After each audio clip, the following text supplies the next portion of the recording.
స్క్రీన్లో మదర్ టెన్షన్గా ఉందా? ఏం కాదు, ఒక్కసారి అందరికి హలో చెప్పేస్తే వెళ్ళిపోతుంది. ఇలా రండి, ఇక్కడ నిల్చో. హలో నమస్తే అందరికి.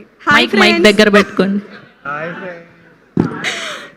20 ఇయర్స్గా న్యూస్ చెప్పడం అలవాటు అయిపోయి, కానీ ఇలా నేను యాక్ట్ చేసిన మూవీ ఫస్ట్ టైం ఈవెంట్కి అటెండ్ అవ్వడం అనేది మామూలు థ్రిల్లింగ్గా లేదు అసలు.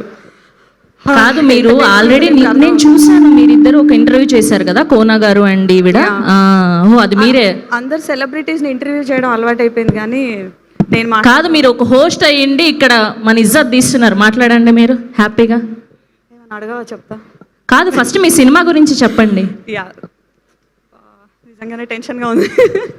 ఏం లేదు, thank you so much for the beautiful opportunity అని చెప్తాను. కోనా సార్, సతీష్ గారు, అయ్యో సతీష్ గారు, మేము టామ్ అండ్ జెర్రీలా ఉండేవాళ్ళం. మూవీ ఫినిష్ అయ్యే టైంకి బెస్ట్ ఫ్రెండ్స్ అయ్యామనిపిస్తుంది. Thank you so much. And అందరికీ థ్యాంక్స్ తప్ప ఏం చెప్పలేకపోతున్నా. అండ్ మూవీ చేసిన తర్వాత ఒక ఫీలింగ్ అయితే వచ్చింది నాకు. ఒక పాప అనమాట, రోషన్ లాంటి ఒక కొడుకుంటే బాగుండేమో అన్న ఫీలింగ్ వచ్చింది. అండ్ నా క్యారెక్టర్ పేరు శ్యామల.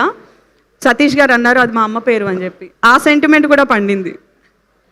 సో స్వీట్ అండి. Thank you so much.